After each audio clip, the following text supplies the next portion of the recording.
दोस्तों नमस्कार, मैं अनिल। और एक वीडियो जो आज का है वो बहुत ही स्पेशल वीडियो है। आज नाइट में पूरा 23 मिनट 7 सेकंड का एक वीडियो मैंने शूट किया, जो कि सरदार वल्लभ भाई पटेल जी की मूर्ति है। यहाँ आप देखिए, पीछे दिख रही होगी आपको। यहाँ पर पूरा 23 मिनट 7 सेकंड के वीडियो में मैंने एक ऐसा वीडियो शूट किया है कि जिसमें उनकी क्रियाकलाप से लेके उन्होंने कैसे कैसे सत्याग्रह आंदोलन में और अपनी अपना महत्व दिया, और अपनी जो अहम भूमिका होती है, पूरा किरदार जो उन्होंने अपने इस आंदोलन में निभाया, और अपने भारत देश की आज़ादी के लिए उन्होंने जो जो काम किए, वो सारा एक 23 मिनट 7 सेकंड के वीडियो में सब कुछ है। और उनकी जो ये प्रतिमा बनी हुई है, प्रतिमा बनने में कैसे ये प्रतिमा स्टार्ट की, इसमें कितना कंक्रीट लगा, कितना इसमें स्टील लगा, ये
किसान का बेटा था वो दृढ़ता का भंडार। वल्लभ भाई पटेल नाम कहलाता था सरदार। कृषक कार्मिक जनगण से था उसको प्यार अपार। अखिल देश ने उसे रहनुमा किया था स्वीकार। गांधी बापू का शिष्य, सत्य अहिंसा का अवतार, किंतु एक भारत करने को धर लेता हथियार। लौह पुरुष संबोधन था वो लोहे की दीवार। तेज पुंज तुम, शक्ति पीठ तुम, बल का सागर अपरंपार। ऋणी देश का नम्र अमर तुम स्वीकारो सरदार।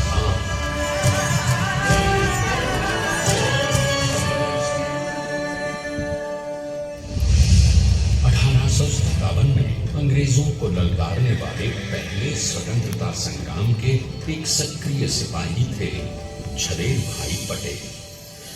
करमसद गांव के इस बहादुर देशभक्त किसान और उनकी पत्नी लाडबाई के 5 बेटों और 1 बेटी में से चौथे पुत्र थे वल्लभ भाई।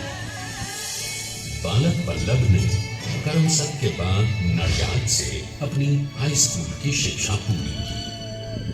फिर 13 साल की उम्र में उनकी शादी भी हो गई। छोटी सी झवेरबाई से। 2 बच्चों, बेटी मणिबहन और बेटे टायाभाई को जन्म देने के बाद झवेरबाई असमय ही चल बसी।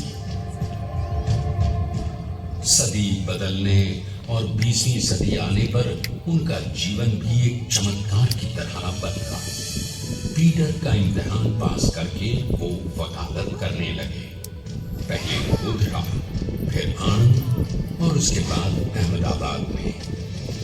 मगर जल्द ही वकालत छोड़कर वो बैरिस्टर बनने की इच्छा से इंग्लैंड चले गए। लंदन में बैरिस्ट्री में अव्वल आने और वजीफा जीतने वाले वो अनोखे भारतीय थे। अब तो अहमदाबाद की वरिष्ठ अदालत में बैरिस्टर पटेल की जिरह और जीतों की धूम मच गई।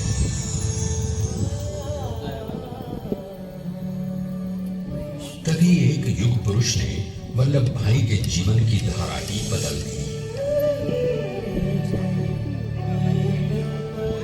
दक्षिण अफ्रीका में सत्याग्रह के अहिंसक अस्त्र से गोरे शासकों को सबक सिखाकर भारत वापस आए बैरिस्टर मोहनदास करमचंद गांधी से मिलकर वल्लभ भाई ने अपने कुछ वर्षों से सीखे विदेशी व्यवहार और संस्कार हमेशा के लिए त्याग दिए और अब वो अपने खेड़ा के किसानों को हक दिलाने के लिए बापू के साथ आंदोलन में कूद पड़े।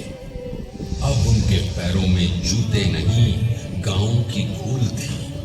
हृदय में भारत भूमि की शस्य श्यामला धरती। मन में थे गांधी और मस्तिष्क में एक नए स्वतंत्र भारत का सपना।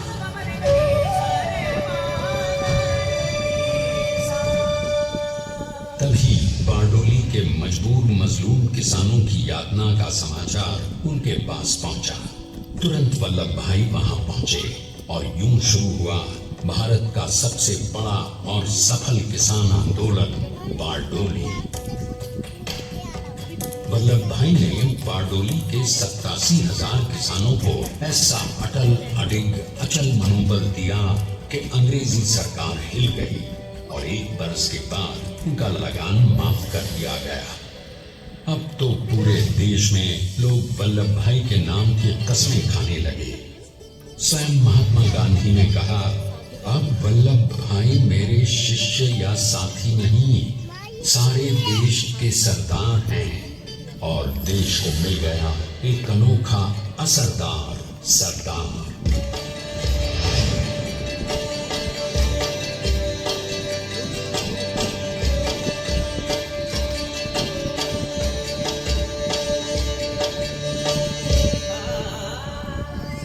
सरदार पटेल के नाम और देशभक्ति से अंग्रेज डरकर कांपने लगे।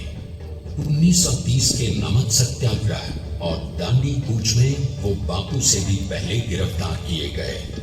तो सन 1932 में फिर उन्हें बापू के साथ ही जेल में 2 सालों के लिए डाल दिया गया। मगर आजादी के दीवानों को, स्वतंत्रता के परवानों को कौन गिरफ्तार कर पाया है?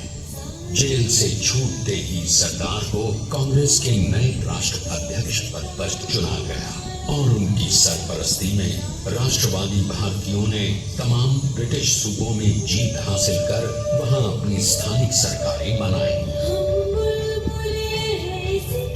किंतु सरदार का सपना केवल सरकार बनाना नहीं था। उनका स्वप्न तो था एक ऐसे नए भारत का जहां हर रंग, हर रूप, हर जात, मजहब, तबके का हिंदुस्तानी एक साथ मिलकर एक ऐसा नया भारत बना सके जहां पूर्ण स्वराज के साथ सारे समाज को गरीबी, अशिक्षा, छुआछूत से भी आजादी मिल जाए। इसकी पहली रणनीति थी भारत को अंग्रेजों की गुलामी से आजादी, ताकि भारत के लोगों की अपनी सरकार सबके साथ और सबके विकास के लिए काम कर सके। बापू की अगुवाई में अब देश ने अंग्रेजों को अंतिम चेतावनी दे दी, करेंगे या मरेंगे, क्विट इंडिया, अंग्रेजों भारत छोड़ो। बस फिर क्या था, संघर्ष की रणभेरी बजी। 3 सालों के लिए सरदार पटेल को भी सत्याग्रही नेताओं के साथ जेल में ठूंस दिया गया। 2 सालों के बाद अंग्रेजों को बापू के सभी शिष्यों और साथियों को छोड़ना पड़ा।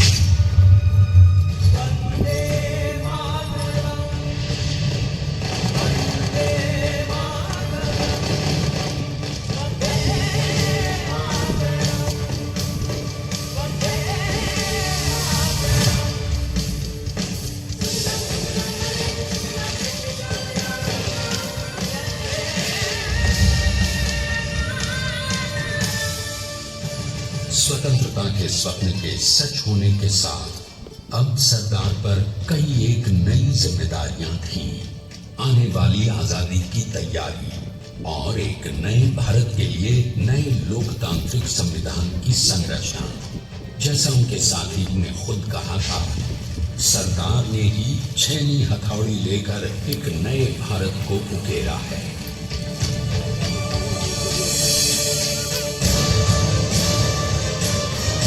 स्वाधीनता तो प्राप्त हुई, लेकिन खंडित भारत में भी उठते विभाजनवादी अंधकार को अभी दूर करना था। जब देश के खंड खंड होने का भय उत्पन्न होने लगा, तो सरदार ने निर्भय होकर खुद अपनी केंद्र सरकार और साथियों को भी चुनौती दे डाली और जम्मू कश्मीर को बचाने के लिए सारे देश का आकाश वायुयानों से भर गया।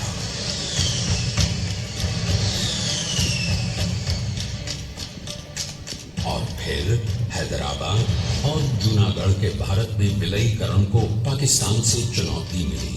सरदार चाहते थे कि देश की 1 इंच धरती अब और विभाजित नहीं होनी चाहिए। नए भारत को एक करने के लिए समझा बुझाकर मनाकर 565 रियासतों को सरदार ने अपनी सूझबूझ सदाशयता संबल से एक नए स्वतंत्र भारत का अभिन्न अंग बना दिया। हमारे इतिहास में अखंड भारत के पुरुषार्थ का ये एक महानतम अध्याय है। जैसा उन्होंने स्वयं कहा था, हमें नए धागों को पुराने ताने बाने में ऐसे पिरोना है कि एक दूसरे में गुंथ जाएं और बेहतरीन बनावट वाला एक नया भारत उभर कर सामने आ सके। अंततः अपने वज्र दृढ़ संकल्प से एक नया विराट विशाल एक भारत श्रेष्ठ भारत बनाकर दिखा ही दिया सरदार ने।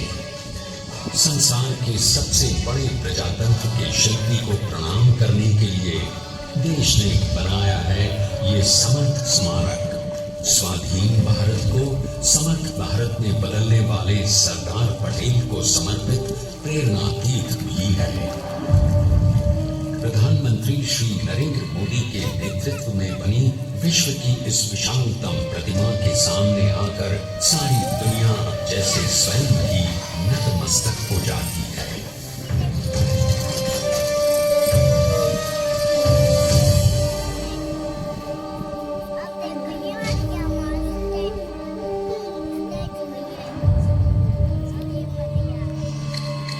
देश को बना गया वो अमित अटल, हरा सका उसे न कोई शत्रु दल। चट्टान के समान सा पुरुष प्रबल, पटेल तो स्वदेश का सम्मान है, पटेल तो स्वदेश का सम्मान है, पटेल तो स्वदेश का सम्मान है, पटेल तो स्वदेश का सम्मान है।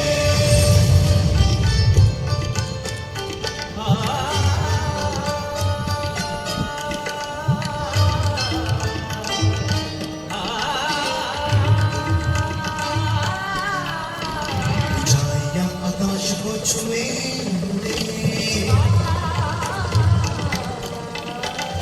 गहराइयां समुद्र के लिए हुए कदम अधिक जमीन पर जमे हुए। पटेल अपनी आन बान शान है, पटेल अपनी आन बान शान है, पटेल तो स्वदेश का सम्मान है, पटेल तो स्वदेश का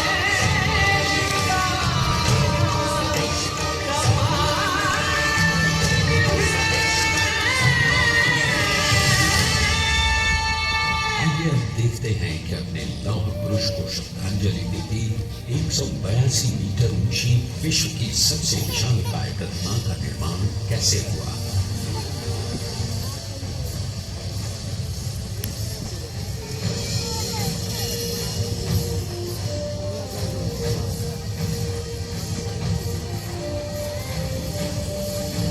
गगनचुंबी इस अद्वितीय अभूतपूर्व प्रतिमा को बनाने के लिए सबसे पहले नदी पर 4,500 क्यूबिक मीटर का राफ्ट बना और फिर सीधा 600 फीट का कंक्रीट का कोर बनाया गया।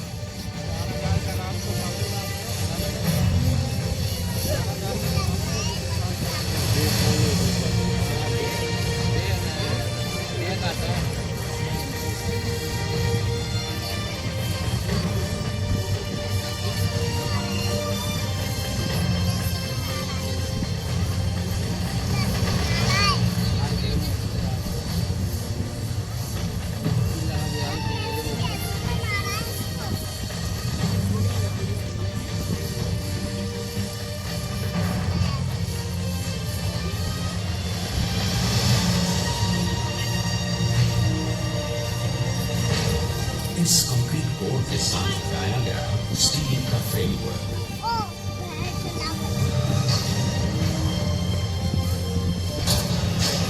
और इस फ्रेम पर 6,500 ब्रॉन्ज के पीसेस लगाए गए।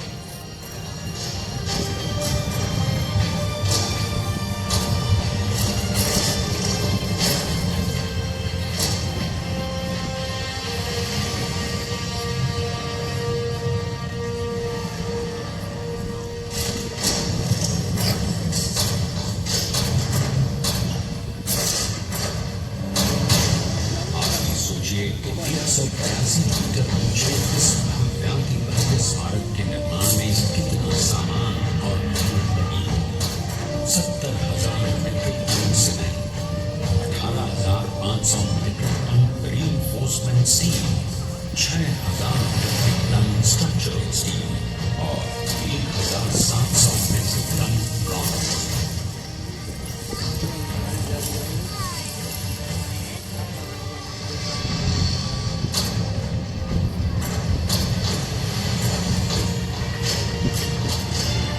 स्टैच्यू ऑफ यूनिटी आज एक वर्ल्ड आइकॉन है और इसे मुमकिन बनाने में 1 सेकंड भी ब्रेक लिए बिना देश भर की टीम्स ने 24/7 काम किया। 250 से ज्यादा इंजीनियर, 4,500 से ज्यादा स्किल फोर्स और 3 लाख मानव दिन। हम गर्व से कह सकते हैं कि कुल मिलाकर स्टैच्यू ऑफ यूनिटी के निर्माण में 95% माल सामान, मजदूर, इंजीनियर्स और एक्सपर्ट्स थे भारतीय। जानते हैं कि 182 मीटर ऊंची इस भव्य प्रतिमा को बनाने में कितना समय लगा? डिजाइन के लिए 12 महीने और निर्माण के लिए 34 महीने, यानी कुल मिलाकर केवल 46 महीने।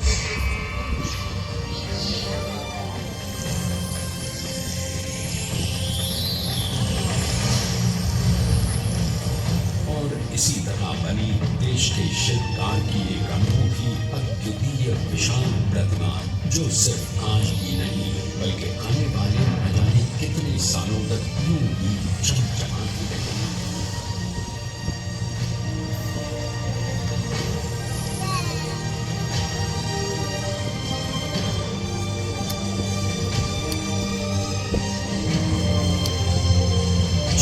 महीनों पर लगातार बिना रुके एकजुट होकर न जाने कितनों ने परिश्रम किया और उनका साथ दिया भारत की 7.25 करोड़ जनता। और तभी मुमकिन हो पाया एक ऐतिहासिक निर्माण जो आज कहलाता है भारत की नई पहचान, स्टैच्यू ऑफ यूनिटी, विश्व की सबसे ऊंची प्रतिमा।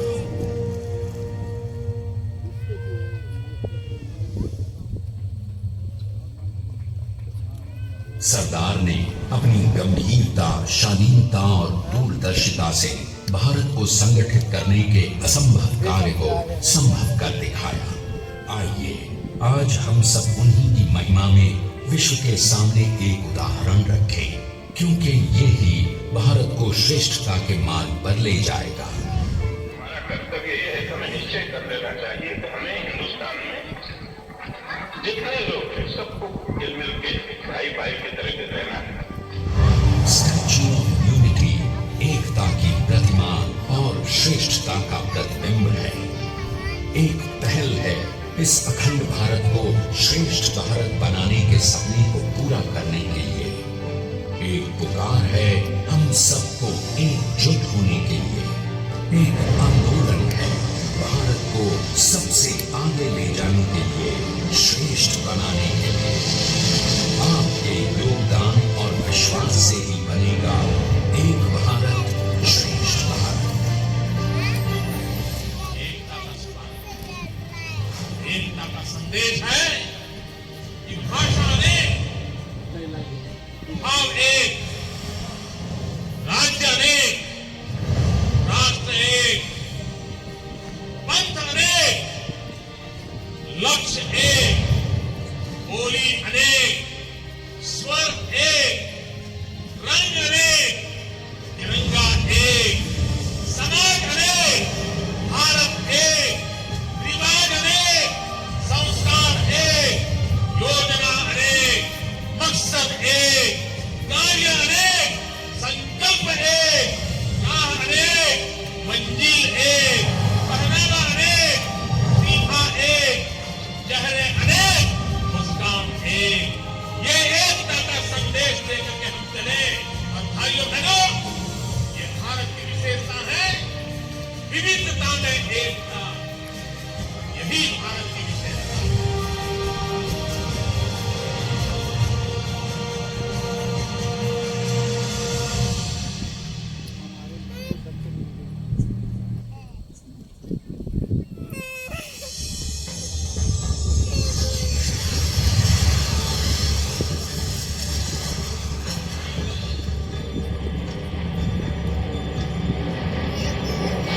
Please stand up for the national anthem.